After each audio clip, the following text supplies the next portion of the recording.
le design des systèmes technologiques, une action au tout départ, augmenter les niveaux d'innovation de l'entreprise. Il ne faut pas penser à l'éthique comme quelque chose qui restreint les entreprises et les blocs, mais justement comme un moteur pour plus gagner et sur le long terme.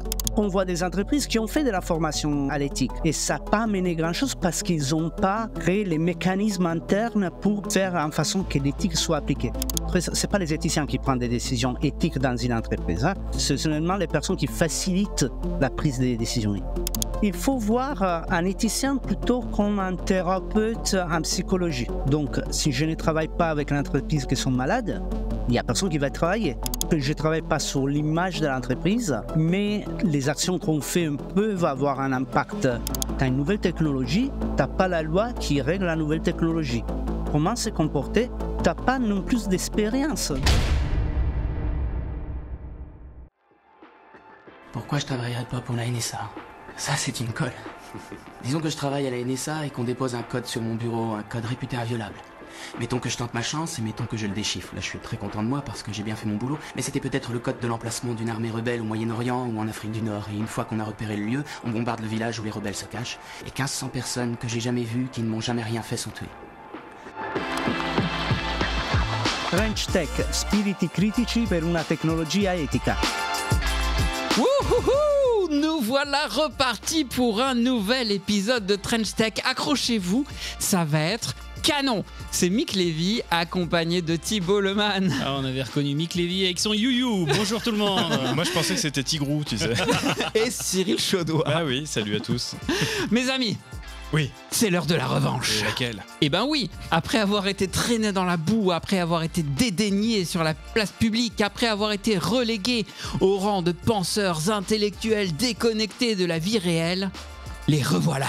Oh là là, t'es sûr de tout ça quand même? Ouais, ces dernières décennies ont été dures pour survivre. Certains ont même dû se fondre dans la société sous les traits bien plus glamour de juristes ou même encore plus sexy d'informaticiens. Ouais, quand même, c'est vraiment allé jusque-là. Non mais tu parles de qui exactement là Je t'ai pas dit, pardon. Bah, les éthiciens, bien sûr. Hein. Cette profession issue de la philosophie qu'on croyait perdue. Tu sais, c'est ce métier où quand ton ado te dit qu'il veut devenir éthicien et qu'il veut donc faire des études de philo, et bah toi tu décides directement d'appeler France Travail pour l'inscrire au chômage avec 5 ans d'avance. Non, bon, blague à part. L'éthique, c'est le genre de truc qui te permet de refuser un taf d'analyste à la NSA comme le fait Matt Damon dans Will Hunting qu'on a entendu en intro. Et avec l'avènement de l'intelligence artificielle, des choix éclairés aux conséquences complexes, il y en a des tonnes qui sont à faire. On n'a peut-être jamais eu autant besoin de philosophie dans toute l'histoire de la technologie.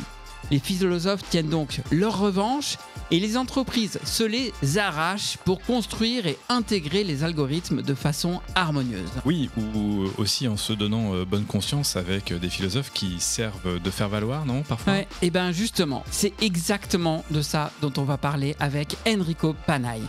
Enrico a fait des études de philosophie, il a travaillé plusieurs années comme consultant, il est titulaire d'un doctorat en cybergéographie et en éthique, il est professeur d'IA responsable, il est président de l'Association of AI Ethicists.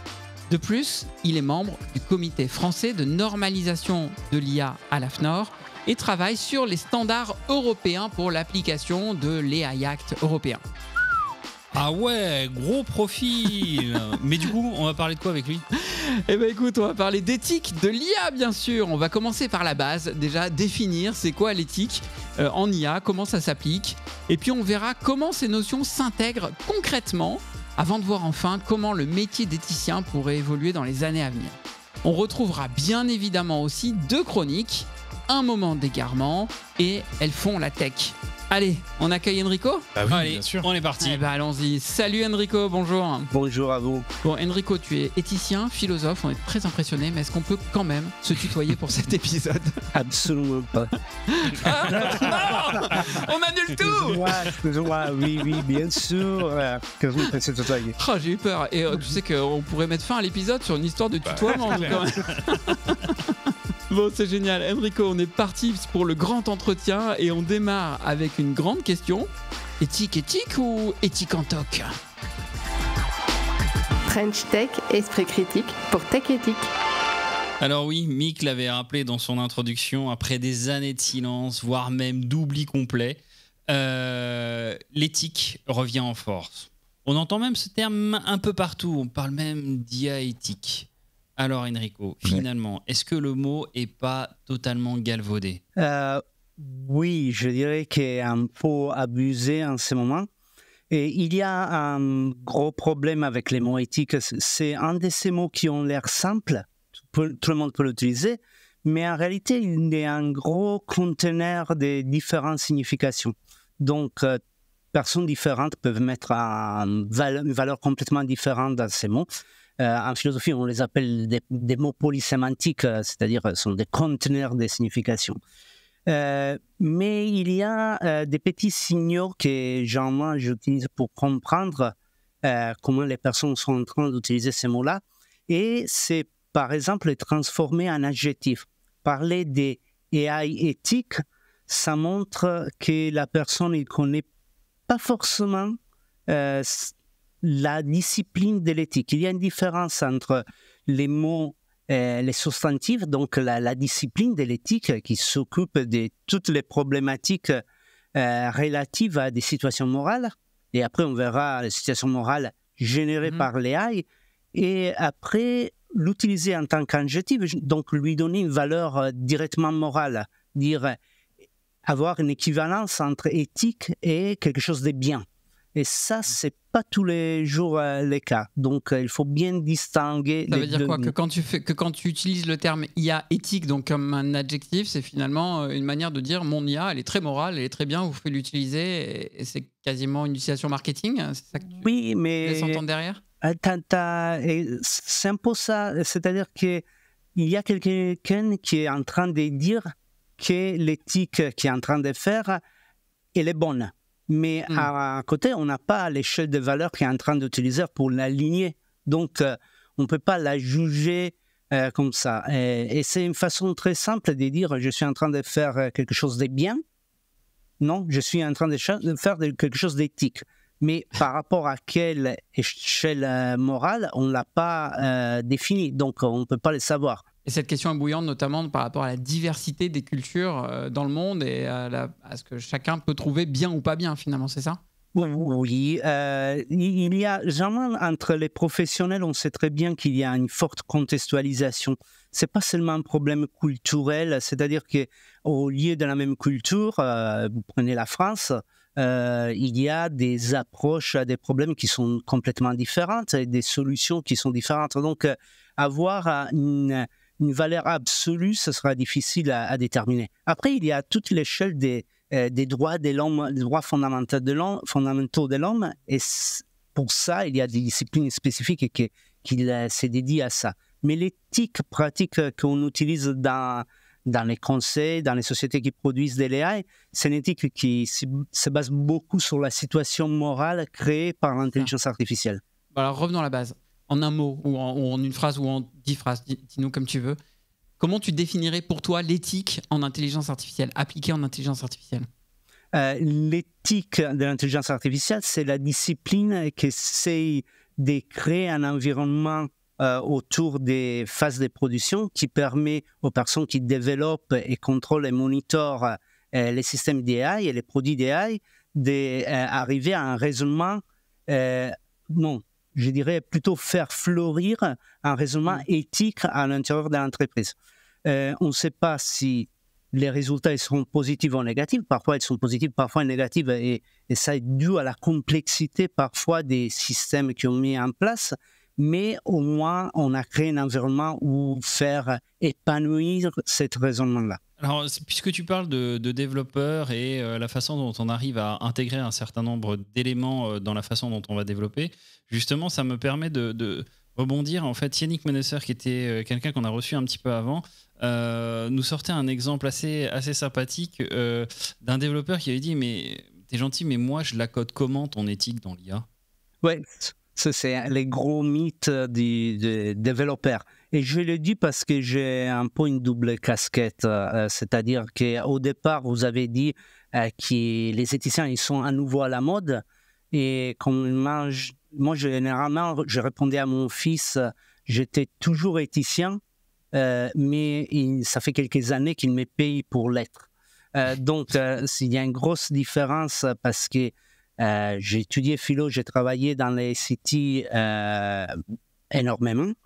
Et j'ai un parcours un peu hybride, c'est-à-dire que j'ai étudié philo et informatique dans les années 90, une chose qui n'était pas commune. D'accord. Et ce que je disais, c'est que c'est un gros mythe des informaticiens de dire moi, je vais coder, je vais embarquer des décisions éthiques dans un système. Mais en réalité, on est en train de gros maximum faire faire à un système ce que nous, on pense soit correct. Alors, dans ces cas-là, les développeurs deviennent un peu les dieux de la machine, la personne qui décide ce qui est bon ou pas bon. Et parfois, on veut donner beaucoup de responsabilités à ces développeurs, mais ils ne sont pas autant de responsabilités parce que les produits qu'ils font, ils font des actions qui n'ont pas de grosses conséquences dans l'environnement. Mais l'ensemble de toutes ces actions qui ne sont pas moralement chargées, ils peuvent avoir des conséquences moralement chargées. Donc, est-ce qu'on peut prendre un petit exemple justement là-dessus, parce que c'est un point intéressant de préciser que pris indépendamment les uns des autres, ces différents outils ne sont pas forcément tous moralement chargés quand on les utilise, mais dans leur ensemble, ça forme une espèce de trame, d'écosystème en soi, un système, c'est le cas de le dire, qui devient là moralement chargé. Si on doit concrètement donner un exemple, on peut penser à quoi ? Pour comprendre, avant de te donner un exemple, il faut comprendre que peut-être faire un petit pas en arrière sur ce que j'ai cité tout à l'heure sur la situation morale. La situation morale, pour part des éthiciens, est un des objets principaux de la discipline de l'éthique. C'est-à-dire que tu as d'un côté un agent ou une entité qui a une capacité d'agir et de l'autre côté un récepteur de l'action. Okay? Donc, en classique, les Grecs ils disaient il y a un homme, il va tuer un autre homme et ils travaillaient sur la situation morale qui était mise en place. Avec l'industrialisation, les agents ils sont devenus un peu plus complexes, ils sont devenus des industries, des sociétés, etc. Mais ils avaient toujours une base humaine.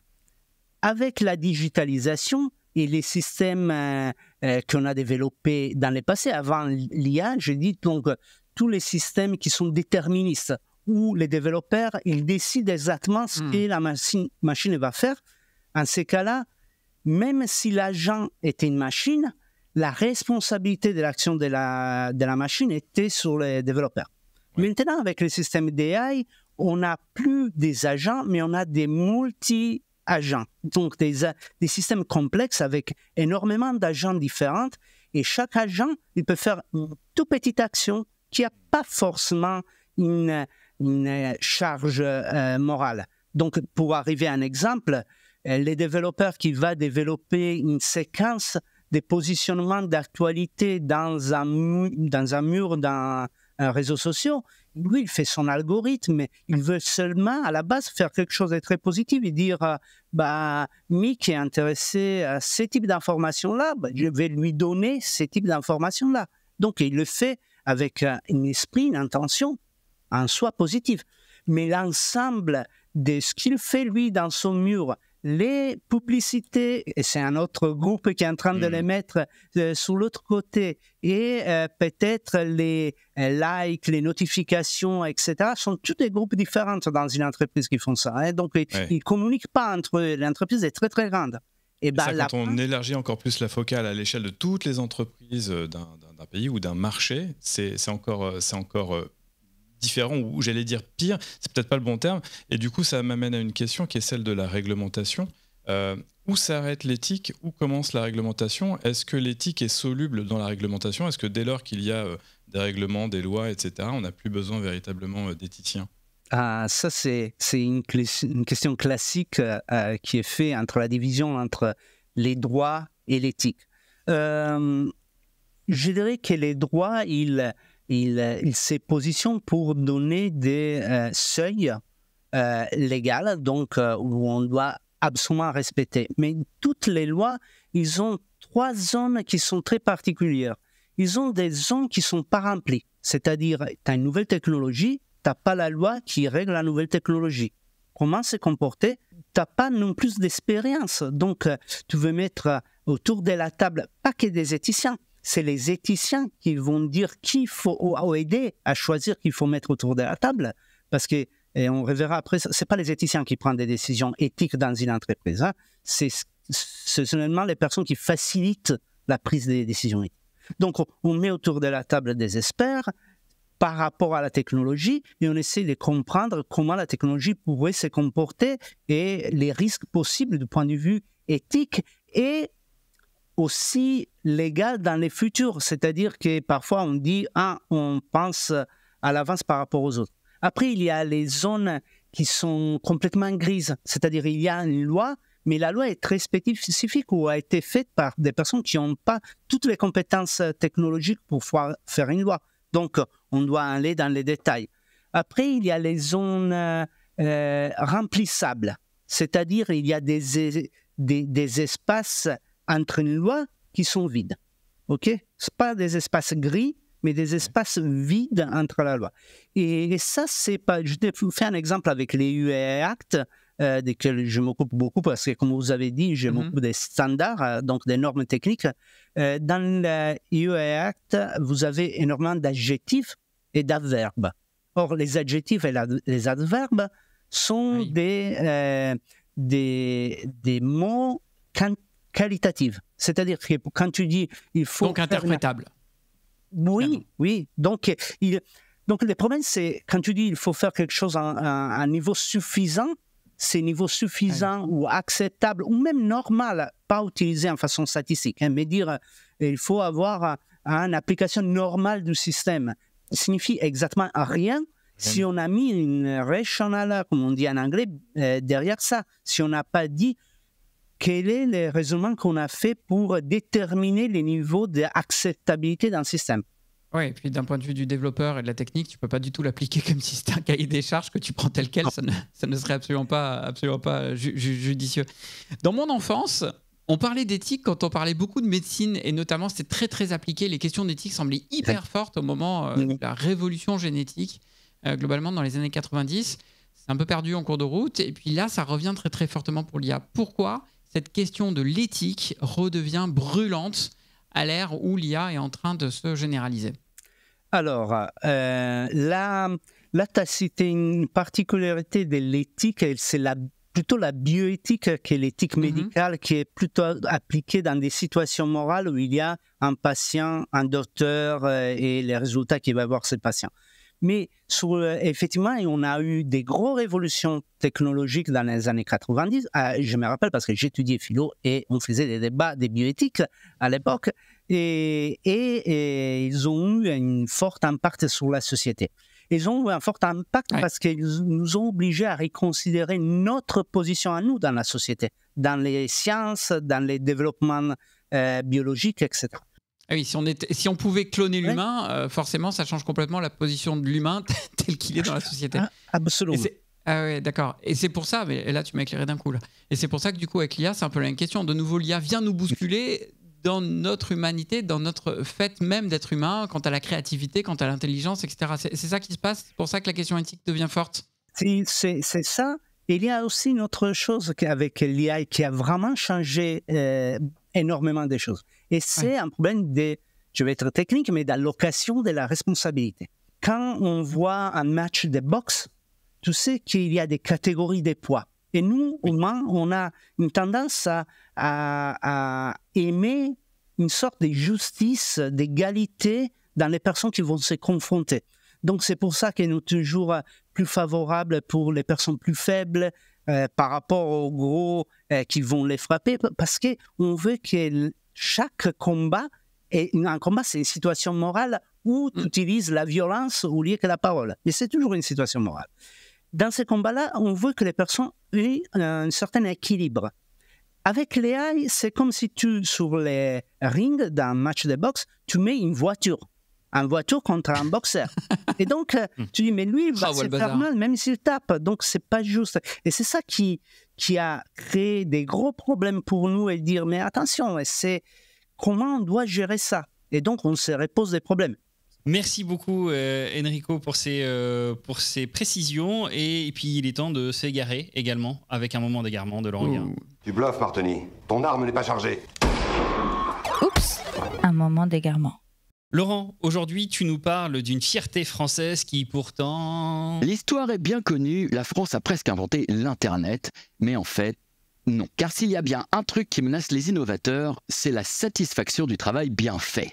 Hâtez-vous lentement et sans perdre courage 20 fois sur le métier et remettez votre ouvrage. Polissez-le sans cesse et le repolissez, ajoutez quelquefois et souvent effacez. Ainsi parlait Nicolas Boileau au XVIIe siècle, ce que l'on peut traduire par « ne te repose jamais sur tes lauriers » ou par « laisse-moi kiffer la vibe avec mon mec » ou pas. À la fin des années 70, une France un peu en retard s'intéresse à l'informatisation de la société. En se hâtant lentement et sans kiffer la vibe avec son mec, il s'agit quand même de Valéry Giscard d'Estaing, le mec de la France à cette époque, le gouvernement lance la télématique, assemblage des mots télécommunications et informatique, et développe le Minitel, un ordinateur marron révolutionnaire incorporant un modem et pouvant se connecter à des données. Mais c'est Internet! Oui, mais non. Il est distribué gratuitement à l'ensemble de la population française et en 2000, il est utilisé par 25 millions de personnes avant de s'éteindre définitivement en 2012. Mais Laurent, il me semblait pourtant que ça avait cartonné le Minitel, non ? Absolument. Le Minitel est le parfait exemple d'une innovation de rupture, elle-même disruptée et coulée par une autre innovation de rupture car elle n'a pas su s'adapter. Les exemples sont légion et l'on parle souvent de Kodak, Nokia ou Blockbuster comme des entreprises ayant outrageusement dominé un marché avant de se faire désintégrer, faute d'avoir su évoluer. Entre 1980 et 2000, le Minitel rencontre un succès phénoménal. Au départ, l'idée principale consistait à remplacer l'annuaire papier en ayant accès donc à des données numérisées sur son terminal. Mais très vite, c'est un autre modèle économique qui se développe, les services payants. Quand je dis payants, les services payants chers. Et quels services payants chers penses-tu que les Français sont capables de payer à cette époque? Ah, petit coquin. Eh bien, des services qui tournent autour de la gaudriole, les messageries roses, comme elles furent appelées pudiquement. En deux mots, le cul. Pour kiffer la vibe avec un mec. Et oui, car ceux qui pensaient kiffer en ayant des discussions olé olé par écrit avec des jeunes femmes étaient en fait dupés par des entreprises peu scrupuleuses dont les employés, souvent des mâles derrière un écran, avaient une seule consigne, empêcher le pigeon de s'envoler en prolongeant la discussion le plus longtemps possible. À 1 franc la minute, 60 francs l'heure, tu m'étonnes. Nos pauvres volatiles se faisaient plumer à hauteur de 15 € actuels de l'heure. Ouais, et pourtant, c'est rentré dans les expressions, voire même dans les sketchs. 36-15, qui n'en veut plus. C'est l'histoire qui semblait bonne, alors c'est quoi la chute, Laurent ? La rencontre en ligne fut aussi une manne incroyable pour le Minitel et la France inventa donc Tinder avant tout le monde. Ainsi, des centaines de milliers de personnes connurent leur première rencontre en ligne, suivie de rencontres in real life dans les années 80, une activité qui pouvait coûter jusqu'à 2500 € par mois. Dire que les gens se plaignent de l'abonnement Tinder à 35 € par mois. Tu l'auras compris, c'est Internet qui a tué le Minitel, et l'orgueil, et l'avidité. Ouais, et ça fait beaucoup. D'abord, Internet arriva. Puis, les industriels français de l'époque se sabordèrent en prenant des décisions isolationnistes sur les standards de communication. Et surtout, personne ne voulut remettre en question un modèle économique qui rapportait 1 milliard d'euros par an. C'est l'équivalent des revenus de Toyota France aujourd'hui. Le Minitel est mort parce qu'on estimait que le travail était bien fait. Il n'y avait rien à améliorer, rien à changer, que son succès durerait toujours. Le Minitel est mort parce qu'il rapportait trop d'argent. Trench Tech, esprit critique pour Tech Éthique. C'est dommage, hein, le Minitel. Hein. On était quand même à ça, à deux doigts d'inventer une espèce d'internet mondial. Ouais. Mais bon. Le Minitel rose, que tu dis ça? Ouais, c'est les deux doigts, ça. Tic-toc, tic-toc, c'est l'heure. C'est l'heure de quoi? Tic-toc, l'heure de l'éthique. Et toc. Bon, en Allez. vrai, c'est surtout l'heure Le de jeu voir que... d'acteur. Ah ouais, non, mais là, on est à fond sur cet épisode. Au taquet. Merci, Mick. L'éthique au taquet. Alors, bon, donc c'est surtout l'heure de voir comment l'éthique est appliquée concrètement, comment elle arrive vraiment dans les entreprises et dans les projets d'IA. Enrico, est-ce que tu peux nous donner des illustrations, des exemples très concrets que tu vis au quotidien avec les entreprises que tu accompagnes, de problèmes éthiques qui te sont soumis? Oui. Il y a des entreprises qui se rapprochent à moi et à mes confrères avec des niveaux de granularité différents. Donc, tu as des entreprises qui s'approchent à un niveau de gouvernance pour savoir comment intégrer des processus relatifs à l'éthique dans l'entreprise, donc qui va de la formation à tous les mécanismes afin que la gouvernance interne puisse intégrer des processus éthiques, juste ou par exemple l'alignement avec standards de loi pour faire ce qu'on appelle de la post-compliance, donc pour aller au-delà de la loi et des normes techniques, ou au niveau de la pipeline, c'est-à-dire de la ligne de production, du design au monitoring après la mise en production et la distribution.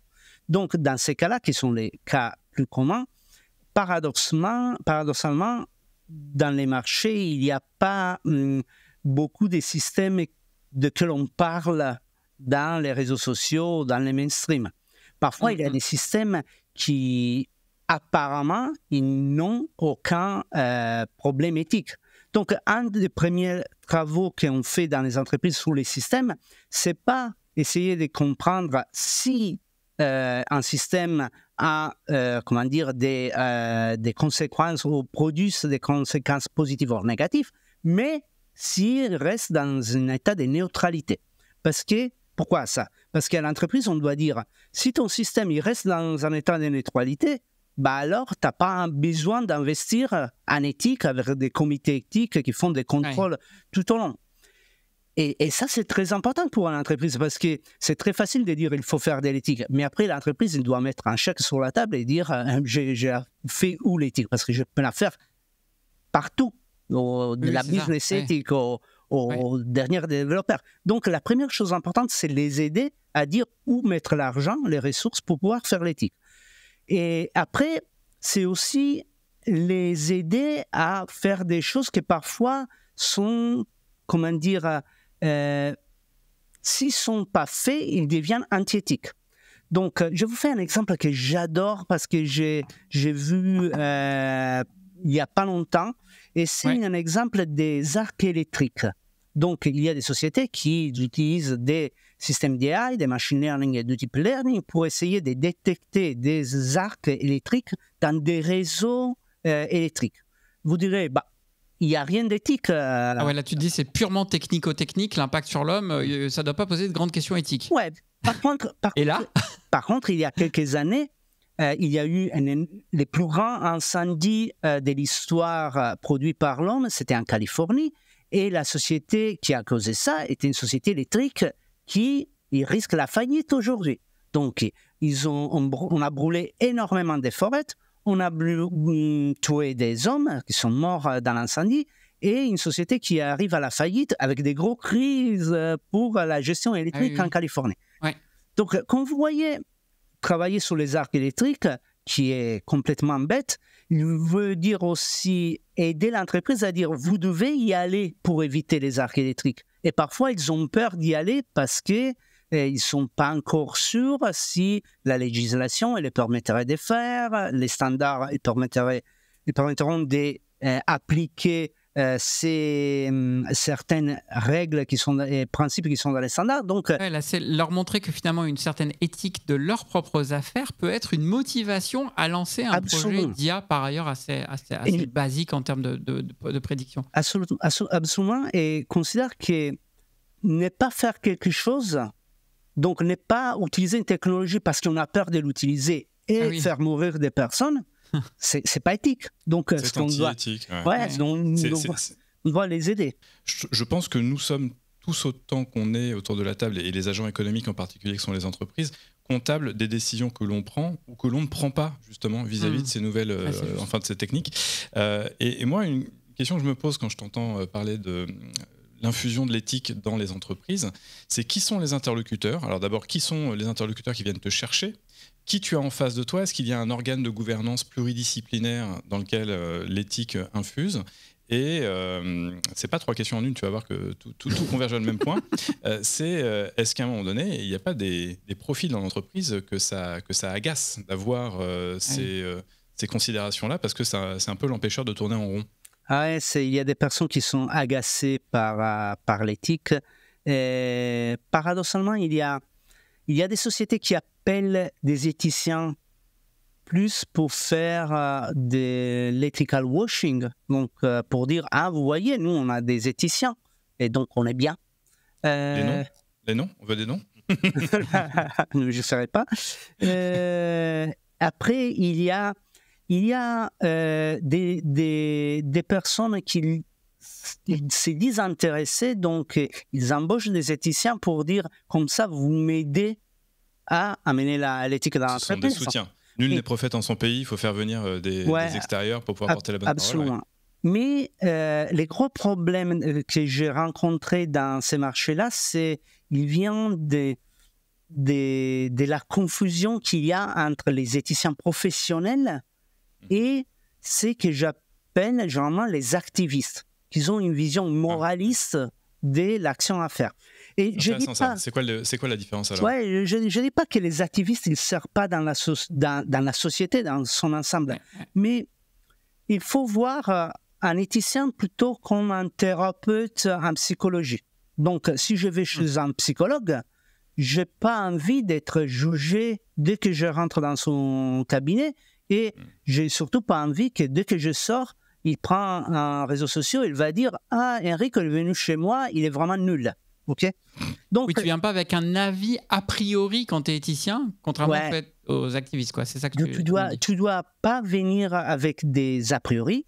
Tu dois faire une sorte d'abstraction de jugement. Tu mets entre parenthèses ton jugement et tu essaies de construire la confiance. Si tu veux savoir des choses, ils doivent être sûrs que les choses qu'ils vont partager avec toi ne vont pas être distribuées à l'extérieur. Il y a un cadre qui relève d'un contrat, ou en tout cas, il y a un cadre de confiance qui est établi. Oui, un cadre de confiance, de confidentialité, mais il y a effectivement une attitude, parce que même dans les contrats qu'on fait, on prend encore des contrats qui sont très relatifs au conseil. Il n'y a pas de contrats, et je dis parce qu'on y travaille avec des juristes, il n'y a pas encore des contrats qui sont spécifiques à la figure de l'éthicien. Donc, ça viendra dans les futurs, peut-être pour l'instant, on n'a pas. Et comme je disais, ces entreprises-là, moi, je l'ai entendu dire plusieurs fois, j'ai dit, mais pourquoi vous ne créez pas un comité éthique? Elle dit, ah là là, non, surtout pas, parce qu'après, vous avez vu les grandes entreprises américaines qui ont dû fermer leur cabinet, nous, on a peur. Oui, et puis il y a cette crainte aussi, pardon de te couper, d'être à la fois, entre guillemets, taxé d'être juge et parti. Et donc, on en revient à la question qui est quel type d'organe de gouvernance mis en place, s'il y en a un spécifique, ou est-ce que tu es appelé dans une mission et tu es un petit peu une tête chercheuse, tu es un petit peu un soliste, comme on dirait dans un orchestre. Qui fait appel à toi et à côté de qui tu travailles? Alors, encore une fois, moi, je travaille pas tout seul. Je travaille avec plusieurs personnes. J'ai un système qui est un peu particulier parce que j'ai travaillé avec des doctorants de recherche. Okay? Donc, dans mon approche, j'ai dit je vais travailler avec des jeunes qui vont faire un parcours. Et donc, ce sont des doctorants industriels. Je prends ces personnes-là.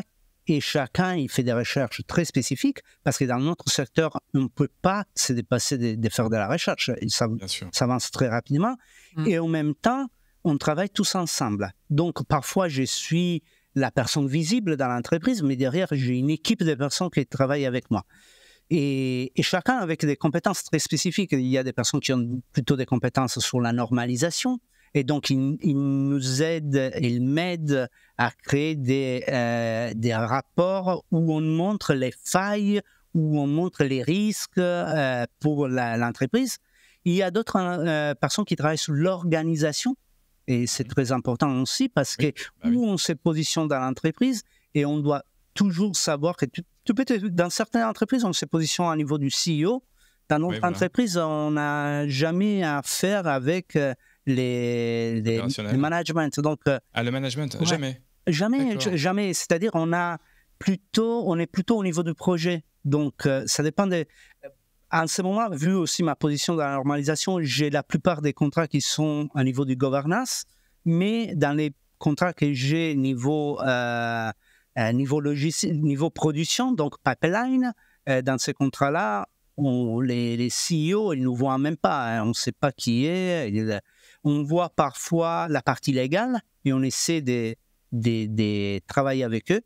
Mais il y a une règle que j'ai appris avec ma petite expérience en cybersécurité. Et c'est éviter d'afficher les entreprises avec lesquelles on travaille. Ah oui, non, c'est pas ce que je te demande. C'était plutôt le type de personne avec qui tu travailles au sein de l'entreprise. Je te l'ai dit parce que je sais que tu me l'as pas demandé, mais c'est seulement pour te dire à quel niveau de confidentialité je travaille. Bien sûr. Donc, si on parle pas enregistré, je vais être transparent, mais je préfère que les entreprises n'aient pas peur de moi. Bien sûr, d'ailleurs, on ira avoir eu connaissance de tes agissements et ce message s'autodétruira au bout de 30 secondes. Super. Mais du coup, justement, Enrico, alors tu nous dis pas de nom d'entreprise et c'est tout à ton honneur, comme tu le dis, je pense que c'est une bonne pratique, un peu comme dans la cyber, dans ton domaine. Qu'est-ce qui se passerait si une entreprise qui agit de manière notoirement non éthique, si tant est que ça veuille dire quelque chose, ouais. tu me diras, oui. Fait appel à un éthicien en se posant des grandes questions sur l'IA, alors que par ailleurs, je sais pas, je suis une grande entreprise d'énergie qui pollue notoirement à des niveaux mondiaux pour toujours faire plus de profit. Et puis là, à côté, sur les petites IA que je suis en train de construire, je fais vraiment appel à un éthicien parce que là, il faut être prudent. C'est un non-sens ou pas?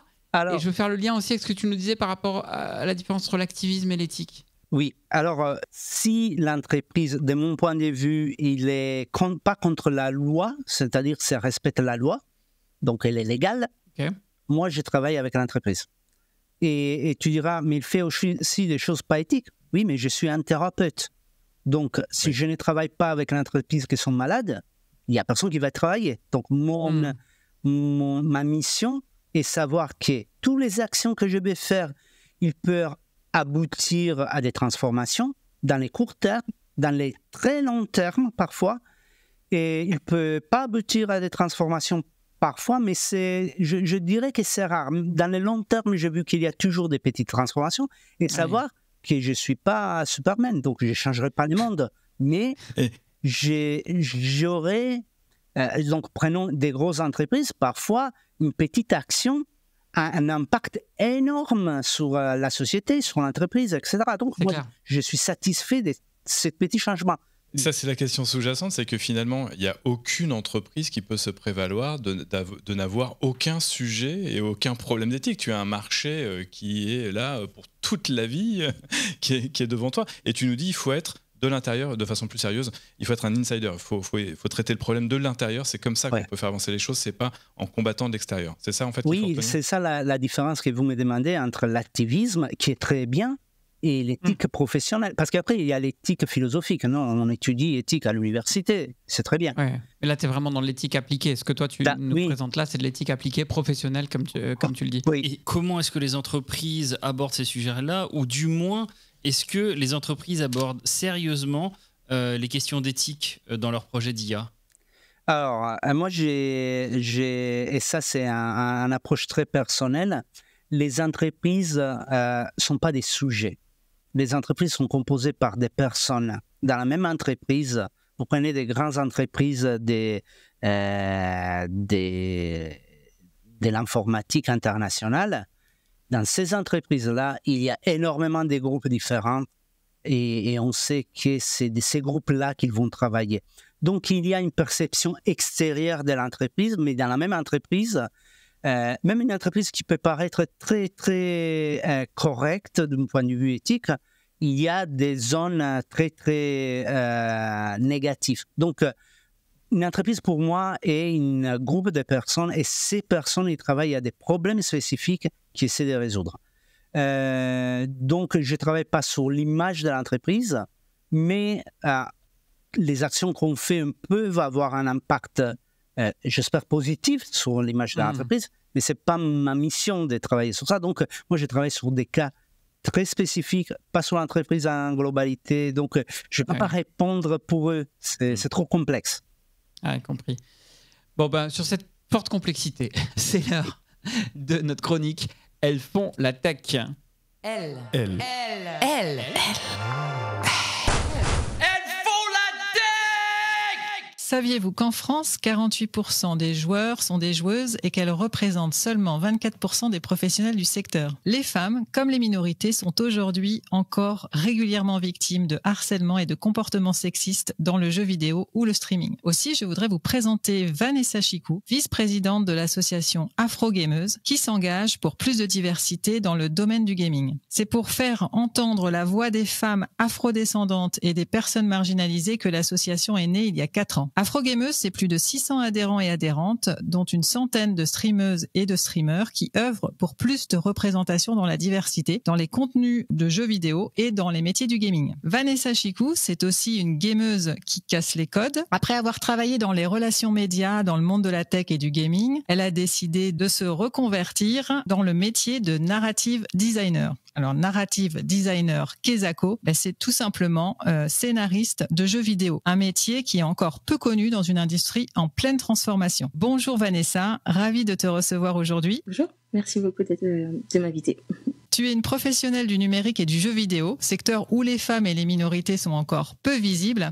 Alors, quel rôle as-tu et quelle mission veux-tu porter aujourd'hui dans ce monde de la tech, du jeu vidéo qui façonne de plus en plus nos imaginaires et nos vies bien réelles aussi ? Alors, le rôle qu'on a au sein d'Afro-Gameuse, c'est de participer à avoir une meilleure représentation et plus de diversité dans le jeu vidéo, faire en sorte que l'industrie soit plus juste dans la représentation, parce que finalement, on joue beaucoup à des jeux où la diversité et la parité n'est pas forcément représentée, alors qu'on a 48% en France de femmes qui jouent. C'est pas du tout le cas lorsque on va jouer à un jeu, il y a très peu de personnages féminins, on a encore moins des héroïnes, il y a encore moins de personnages féminins et racisés, donc des femmes noires. Et l'idée, c'est justement de parler de ces sujets-là, parce que c'est important de pouvoir représenter la société et l'ensemble des joueurs et des joueuses finalement, des différentes communautés. Et donc l'idée, c'est qu'on va travailler sur ces sujets, sur la représentation des contenus, mais aussi dans les équipes, qu'elles soient plus diverses pour permettre d'avoir des créations plus originales et plus diversifiées et moins stéréotypées. Merci Vanessa. Et une question importante quand même aujourd'hui, est-ce que c'est facile d'être une femme dans le monde du jeu vidéo et du gaming ? Alors oui et non. C'est compliqué dans le sens où déjà arriver à ces métiers-là, c'est pas forcément évident parce que on nous permet pas quand on est jeune d'accéder facilement en fait à ces métiers, parce qu'on part du principe qu'une fille n'est pas forcément intéressée par les métiers de la tech et du jeu vidéo, alors que c'est pas du tout vrai. En fait, c'est une manière d'aborder les choses et d'embarquer en fait les gens. Déjà c'est accéder en fait à la formation et au métier qui peut être compliqué, et ensuite quand on est une joueuse, pas se mentir, on fait face à pas mal de toxicité. Moi je l'ai vécu quand j'étais plus jeune, et ce qui a fait que jusqu'à maintenant je me censure encore, j'ai du mal à jouer en multijoueur par exemple. Je suis une joueuse très solo parce que j'ai vécu le sexisme en jouant à Counter-Strike quand j'étais plus jeune. Je suis loin d'être la seule. Toutes les vagues de harcèlement et les vagues racistes, c'est des choses qui existent, qui font que ça peut être compliqué. Après, effectivement, quand on arrive à faire sa place, c'est hyper épanouissant, et il y a des choses très bonnes en fait à apprendre dans le jeu vidéo. Mais l'idée, c'est de pas en fait oublier, de mettre de côté ces problématiques-là et de les assainir et de faire en sorte en fait que les femmes et les personnes marginalisées puissent s'épanouir et réaliser en fait les mêmes choses qu'un homme pourrait faire dans le jeu. Et comment as-tu basculé dans le monde du jeu vidéo, toi, qui venais pas forcément de cet univers-là et qui n'était pas prédisposé ? Moi, j'ai basculé très tôt dans le monde du jeu vidéo. J'avais 7-8 ans.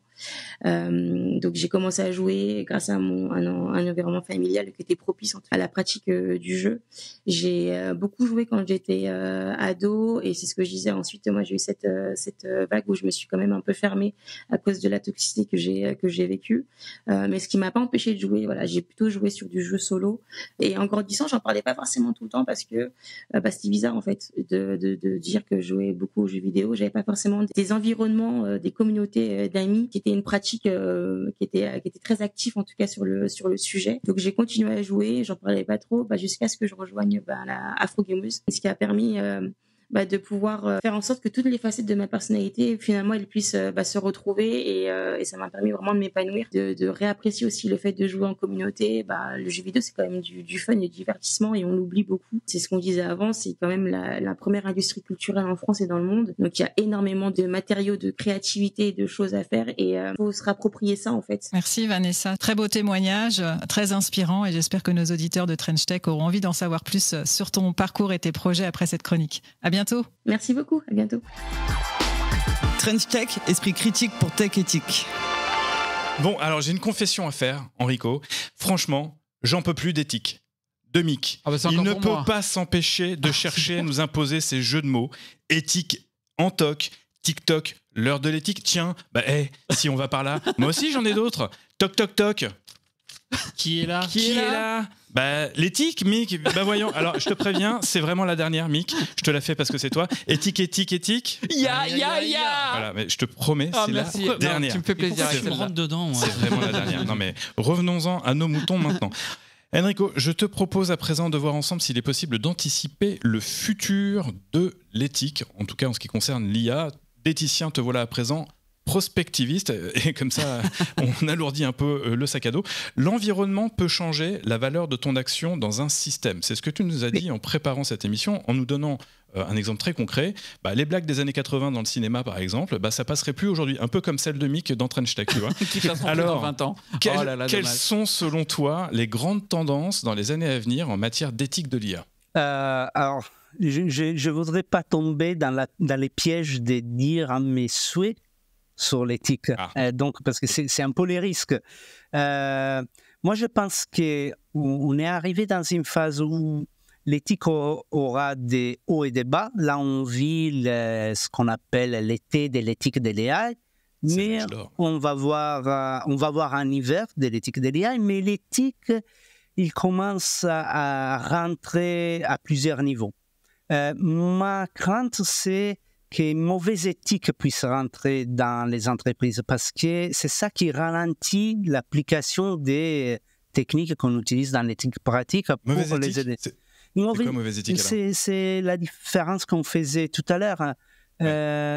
Si on considère l'éthique comme un instrument pour taper sur les doigts les personnes, et j'ai entendu énormément des fois des personnes dire ça c'est pas du tout éthique, et pas des vrais éthiciens qui disent ça parce que c'est une façon finalement de diriger les choses. C'est une forme de c'est un faux nez en fait pour pouvoir faire passer certaines décisions ou au contraire faire obstacle à certaines décisions au prétexte que ce serait pas éthique, alors même que c'est plus un jugement à la limite presque même de valeur, et c'est pas porté par des éthiciens, ça. Non, pas généralement, parce que ça serait trop facile. C'est juste pas.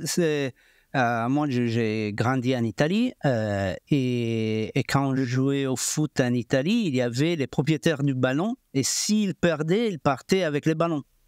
Et je pense que c'est un peu partout comme ça. Donc, il a arrêté de jouer parce qu'il n'était pas content. Et j'ai l'impression qu'il y a des personnes en ce moment qui font de l'éthique de ces façons-là. C'est très bien quand on le fait en façon externe, sociale. Moi, en tant que citoyen, j'ai des positions, je vote, je donne mon opinion. Mais en tant que professionnel, j'évite, par exemple, parce que je suis un professionnel de l'éthique, de donner des positions publiques. Donc, je donne des positions sur d'autres sujets, mais sur l'éthique de l'AI, j'essaie de maintenir un profil bas pour pouvoir l'aider. Donc, j'espère que dans les futurs, les éthiciens ils se rendront compte de ça, de l'impact qu'il peut avoir sans, avec un peu moins de visibilité parfois. D'ailleurs, c'est intéressant ce que tu rappelles. Tu es, on le répète depuis le début de l'épisode, tu es un professionnel de l'éthique. Est-ce qu'un futur possible de l'éthique dans la tech, ce serait qu'elle a tellement infusé que nous sommes tous, à titre personnel, mais un peu plus des éthiciens et des éthiciennes? Est-ce que le niveau global de l'appropriation de l'éthique par tous ensemble, et une société qui serait un petit peu plus morale d'une certaine manière, c'est un futur possible parce que c'est l'âge d'or ou c'est le printemps ou l'été, comme tu disais tout à l'heure, de l'éthique aujourd'hui? Alors, je dirais que l'environnement, ce sera meilleur, sûrement, mais il ne faut pas confondre les professionnels avec les... C'est comme dire, moi je mange bien, je suis un nutritionniste. C'est pas vrai. Oui, non. Ouais, d'accord. Ça te donne pas le droit, effectivement, de donner des conseils aux autres. En revanche, si tu manges bien, il y a des externalités positives pour ta santé, et puis des externalités. Et donc, finalement, si comme pour reprendre la métaphore du football, il y a autant d'entraîneurs et de sélectionneurs de l'équipe de France ou d'Italie, je suppose, qu'il y a d'habitants dans le pays. Si demain, on est tous un petit peu à notre mesure, Enrico Panay, mais pour notre vision du monde et notre rapport au monde, ça peut être cool, ça, non? Mais non, c'est avoir une... Je te fais un exemple très pratique parce que c'est une discussion que souvent on ne fait pas. Si vous parlez avec n'importe qui, il vous dira il faut augmenter la prise de conscience éthique dans les entreprises avec les développeurs. On fait quoi? De la formation. Super. C'est vrai. Je ne dis pas qu'elle ne soit pas bien, mais ce sont des personnes qui ont une idéologie sur la formation plutôt que des expériences pratiques. Parce que si on fait de la formation avec des développeurs, on peut obtenir des problèmes différents. C'est-à-dire, si on fait que de la formation, on va augmenter la prise de conscience dans les développeurs. Et les développeurs, ils peuvent faire deux choses. Ou arrêter leur innovation parce qu'ils ont énormément de problèmes éthiques qu'ils ne savent pas résoudre. Ou essayer de les résoudre sans la complexité voir la complexité du problème. Donc, se mettre à faire les professionnels, donc les docteurs, sans, par contre, toutes les connaissances derrière. Donc, c'est risqué. Et donc, on voit des entreprises qui ont fait de la formation à l'éthique. Et ça n'a pas mené grand-chose parce qu'ils n'ont pas créé les mécanismes internes pour pouvoir faire en façon que l'éthique soit appliquée. Et c'est comme dans les nutritionnistes, on peut être conscient qu'il faut bien manger, mais les systèmes logistiques autour, et tout doit amener à côté de toi des produits frais et de bonne qualité. Sinon, tu ne pourras pas être un nutritionniste ou bien manger. C'est clair. En matière d'éthique de l'IA, dès qu'on parle d'éthique en IA, revient hyper rapidement le dilemme du tramway. Je vais essayer de rappeler très très rapidement ce que c'est pour ceux qui ne nous auraient pas déjà écouté sur le sujet parce qu'on en parle souvent. Le dilemme du tramway, c'est bon, ça vient d'une étude qui date des années 50 ou 60, je crois, si je ne dis pas de bêtises. Il y a une grande expérimentation finalement qui est conduite par un laboratoire du MIT qui est porté sur Internet. The Moral Machine, vous pouvez tous aller, on vous mettra d'ailleurs le lien, tester, où on vous met face à des dilemmes moraux. Donc, je suis une voiture autonome, et puis il y a un moment donné où je me retrouve dans une situation où je suis obligé d'écraser une vieille personne ou une jeune personne, ou encore pire, deux vieilles personnes ou une jeune personne. Qu'est-ce que je choisis de faire? Et donc chacun est mis face à ces dilemmes moraux. Et le MIT en ressort une grande étude statistique finalement qui pourrait laisser entendre que ça va nous permettre de programmer la manière dont les véhicules autonomes pourraient se conduire, puisque ça nous laisserait le choix, dans de telles situations. Est-ce que c'est bien abordé que finalement ce fonctionnement-là, est-ce que ça aborde bien la question de l'éthique en IA? Parce qu'on est à côté de la plaque quand on fait ça. Je refais toujours comme ils font les philosophes. Que pour aller plus loin, ils font des pas arrière, ils sautent plus haut et ils vont après plus loin. Ça m'amène une chanson, ça, mais bon, non, rien à voir. On commence par les mots dilemme, ok? C'est ça. Ouais. Et les mots dilemme ont un gros problème en éthique. Qu'un dilemme, par nature, n'a pas de solution. Donc, quand on est face à un dilemme, on doit choisir entre deux possibilités au même niveau, généralement négatif. OK? Dans les dilemmes de que l'on parle. C'est le fameux la peste ou le choléra, quoi. Ouais, oui, là, c'est le jeune ou le vieux, là. C'est pareil, en fait. mais vous demandez à un enfant, est-ce que tu vas tuer ta mère ou ton père? C'est un dilemme. Donc, c'est dur comme dilemme. Ça, c'est un dilemme. Oui. OK. Ouais, et c'est la même chose qu'on fait avec la machine. Tu vas tuer l'enfant ou la personne âgée. C'est un dilemme. Oui, c'est ça. Moi, je ne voudrais jamais me retrouver dans ces situations-là. Et heureusement, dans notre vie, on ne fasse jamais des dilemmes. OK? On fasse des problèmes. On est en face à des problèmes. Et des problèmes ont des ordres de priorité et des trade-offs. Et là, c'est super parce que tu négocies. Tu dis, tu as des pros et des contre selon les dilemmes que tu as. Dans les problèmes de la moral machine, il y a différents problèmes. Un, qui ont fait entendre qu'il y a des zones du monde où il y a des préférences. Mais les préférences, ils ne sont pas à 99%. OK, ils sont à 60%, à 65%. Donc, il signifie qu'ils sont en train de dire, plus ou moins, les personnes de ces pays-là, ils ont la tendance à tuer les petites vieilles au lieu que des enfants. Mais c'est... Tu peux rien en sortir, en fait, c'est ça que tu es en train de nous dire. Non, absolument. Comme c'est un dilemme, il n'y a par essence pas de solution et tu ne peux rien en sortir. Et donc, on est à côté de la plaque quand on raisonne avec ce type d'application qui est The Moral Machine, là. Alors, le Moral Machine, il vient des expériences de la pensée, non? Et les expériences de la pensée sont magiques en philosophie parce qu'ils arrivent à l'absurde et au paradoxe. Et c'est très bien. Mais la vérité, c'est combien de fois dans la vie d'un Français, quelqu'un s'est trouvé devant un passage piéton avec 3 personnes d'un côté, 2 de l'autre, 3 dans la voiture.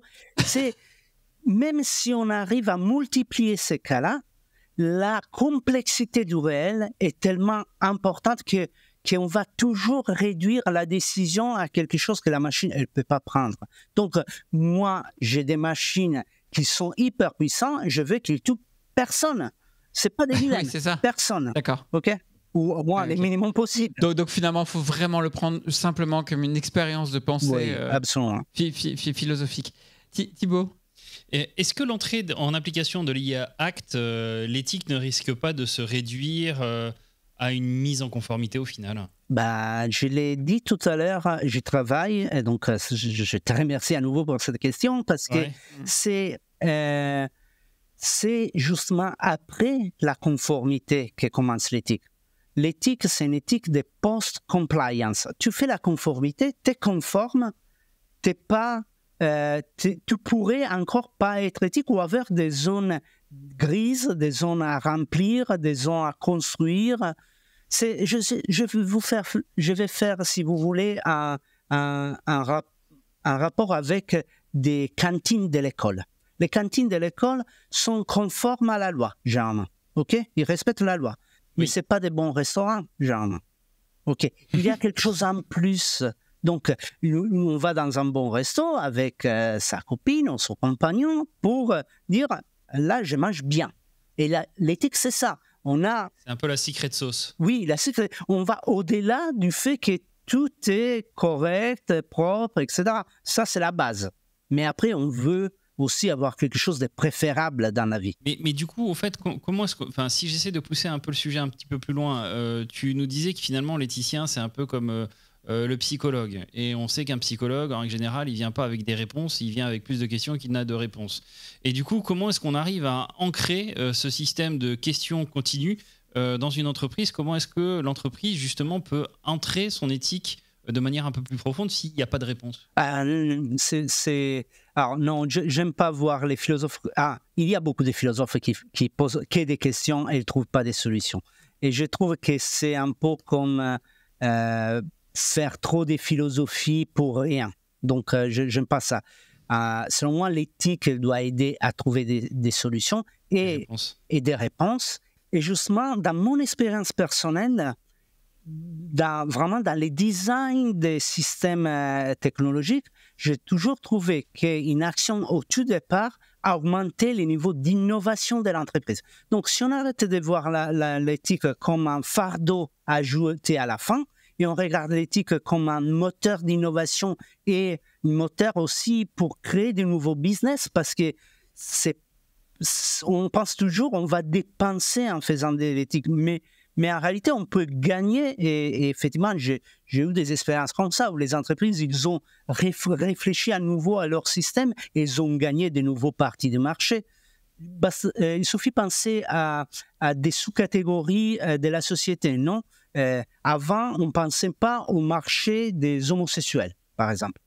Il y a eu un moment, il y a eu des éthiciens qui disaient qu'il faut inclure et des commerciaux qui ont commencé à comprendre qu'il y avait un marché. Si on met ces deux choses ensemble, on a quelque chose d'éthique, d'inclusif et un marché qui est plus puissant. Donc, il ne faut pas penser à l'éthique comme quelque chose qui restreint les entreprises et les blocs, mais justement comme un moteur pour plus gagner et sur le long terme, en façon plus soutenable. Si on en revient à la question un petit peu du futur, d'ailleurs j'en profite pour montrer ce livre que tu as traduit en français de ton compatriote, je pense, Luciano Florini. Oui. Tu as traduit donc, en compagnie d'Emmanuel Goffi. Oui, absolument. Merci. Que tu connais bien. On t'embrasse, Emmanuel.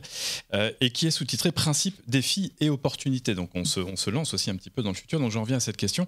Quels sont les prochains problèmes éthiques auxquels les géants de la tech, on pense aux big tech en particulier, vont être confrontés et vont nous confronter ces prochaines années avec la propagation de l'IA à tel point qu'on oubliera presque qu'il y a de l'IA derrière tout ce qu'on touche, d'après toi?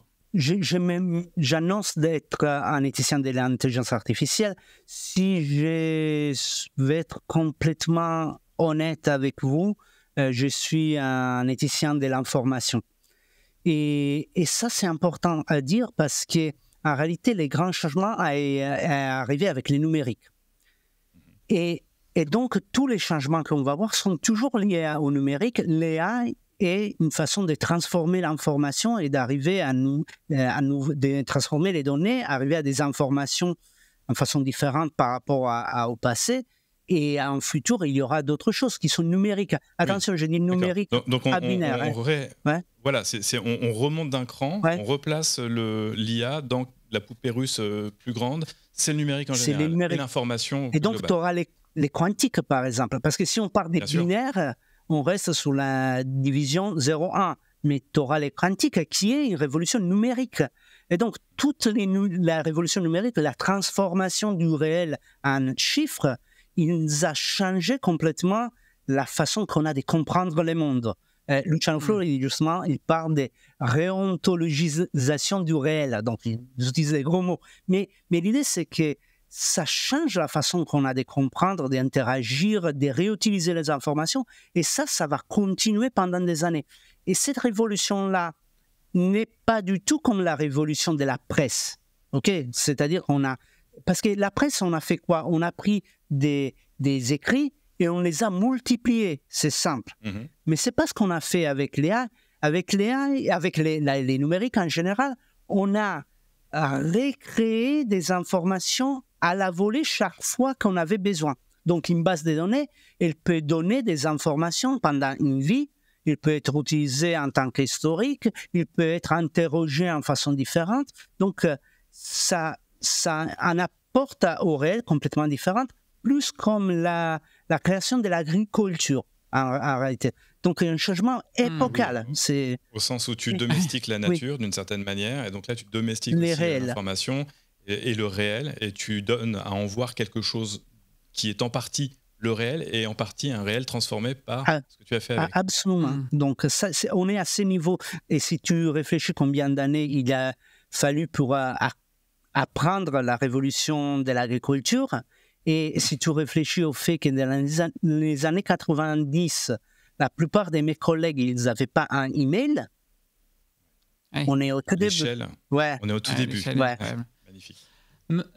Enrico, merci beaucoup pour ce passionnant échange. C'était vraiment canon de t'écouter sur un sujet qui nous tient autant à cœur. Rappelons quand même que notre baseline, c'est esprit critique pour tech éthique. Donc, de recevoir directement un praticien de l'éthique, un éthicien comme toi, c'était passionnant. On vous invite d'ailleurs à vous procurer le livre d'Enrico qui s'appelle L'éthique de l'intelligence artificielle expliquée à mon fils. Je suis un peu déçu, il n'y a même pas de jeu de mots là-dedans, mais bon, peu importe. Pour le prochain bouquin, fais appel à Nick qui te trouvera les s'il te plaît, non. Donc, livre passionnant, hyper simple à lire. En plus, c'est écrit sous la forme d'un dialogue donc, entre toi et ton fils. Dans la pure tradition philosophique, c'est génial. Ouais, et qui est donc disponible aux éditions Mimesis. Évidemment, on vous met le lien dans tous les commentaires de l'épisode. Merci beaucoup, Enrico. Merci, Enrico. À très bientôt. Au revoir. Merci encore à vous. Au revoir. Et pour vous qui nous écoutez, restez avec nous. C'est l'heure du débrief. French Tech, esprit critique pour tech éthique. Alors moi, il y a un moment que j'ai kiffé ma mère. Il y en a qu'un? Non, c'était vachement bien. Un moment vraiment intéressant. Mais il y a un moment que j'ai trouvé très iconique de la personnalité d'Enrico aussi. Quand on lui demande ça va être quoi le futur de l'éthique, c'est quoi les grandes tendances de l'éthique de l'IA d'après toi, il nous répond je ne vais pas tomber dans le piège de vous dire mes propres souhaits. Bon, là, on est face à un vrai éthicien. Le gars fait même gaffe à ce qu'il dit. Il est en maîtrise totale. Et fait de l'éthique sur ce qu'il est en train de se dire et comment il est en train de nous le dire. C'est quand même exceptionnel. C'est clair, mais il te le dit avec beaucoup de sang-froid et il reste très très calme. Alors, revenons-en quand même sur un terme que j'aime beaucoup, c'est la notion d'éthique qui est un mot conteneur. Ouais. J'aime beaucoup cette expression-là où finalement, dans l'éthique, il y a beaucoup de choses qu'on peut y mettre et il faut dérouler un peu la pelote de laine pour essayer d'y arriver. Et je trouve qu'il nous a donné beaucoup d'indices, pas de faits réels, pas de définition brute, mais beaucoup d'indices pour essayer de mieux comprendre comment est-ce que ça se passe, l'éthique. Et j'aime beaucoup ça. Bah, tu sais quoi, ce mot de conteneur, moi, ça me fait penser aux poupées russes. Et ça m'est apparu comme ça à la toute fin de l'épisode. Quand on lui pose la question, finalement, ce sont quoi les grands enjeux liés à l'IA demain ? Il te dit, attends mon garçon, finalement, l'IA n'est qu'une vague parmi toutes les autres vagues que l'on a connues avec la transformation numérique. Remontons d'un cran et pensons numérique, voire même pensons information, et il te dit, avec les prochaines vagues, que seront peut-être le quantique, peut-être autre chose dont on n'a même pas connaissance, finalement, toutes ces questions se poseront à nouveau. Et il nous dit, il fait le parallèle avec la révolution de l'agriculture, hein, qui a mis très très très longtemps, où la domestication de la nature a permis à la fois de conserver une partie du réel, parce que la nature subsiste, mais aussi de transformer un petit bout de ce réel. Et il te dit, l'information et le numérique, c'est ça aussi. Et donc, continuons de nous poser la question à quel point la transformation du réel par nos usages techniques peut avoir des conséquences qui doivent être pensées en amont. Et ça, je trouve ça, c'est la synthèse de tout ce que l'on cherche à faire, je crois. Moi, j'ai eu un bon moment de flash aussi, je vous l'ai dit. C'est quand on lui demande, mais on parlait beaucoup d'éthique quand on parlait de génétique à l'époque. Ouais. Là, ça revient au goût du jour avec l'IA. Bon, alors finalement, l'éthique, pourquoi, c'est à quoi qu'il faut l'appliquer? Et finalement, c'est à chaque fois, et c'est un peu ce que tu disais là aussi, c'est à chaque fois que ça va toucher directement à notre humanité, voire que ça pourrait peut-être poser des fortes questions quant à la survie de l'humanité éventuellement. Alors évidemment, là, on est dans le haut de la hype en ce moment. Et du coup, il nous a parlé, c'est rigolo parce que c'est une expression qu'on emploie beaucoup techniquement. Il a parlé d'été de l'éthique de l'IA. On entend beaucoup pour l'été de l'IA. Moi, ça m'a fait penser à l'hiver de l'IA. Exactement. Et il a dit d'ailleurs, on n'est pas loin d'avoir l'hiver de l'éthique de l'IA. En tout cas, l'hiver va arriver aussi.